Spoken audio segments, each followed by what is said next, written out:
এই তো সিয়াম ভাই আসছে, ম্যাচটা স্টার্ট করি। আরে এটা কি রিয়েল শ্যাম ভাইয়া নাকি? ও সিয়াম ভাইয়া বিগ ফ্যান, আমি তো টিকটকে আপনার সব ভিডিও দেখি। ও আচ্ছা, থ্যাঙ্কস। আচ্ছা এখন ম্যাচটা স্টার্ট দিলাম। সরি আপু, আমি মেয়েদের সাথে গেম খেলি না। শ্যাম ভাইয়া আপনার কি ইগো বেশি নাকি? আমাদের সাথে ম্যাচ খেলে কি এমন হয়ে যাবে?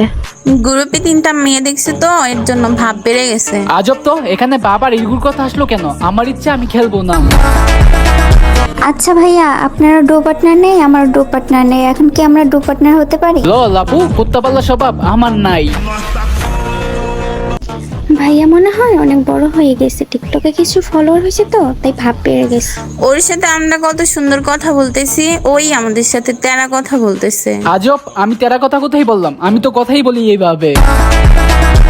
এমন ভাব নিতেছে যে মেয়েদের সাথে কথাই বলে না, আর কখনো রিলেশনও করে নাই। ভাব কই নিলাম? আমি সবসময় মেয়েদেরকে ইগনোর করি, এইটাই আমার স্বভাব। আর মেঘলা আপু, গ্রুপটা আমার কাছে দাও তো।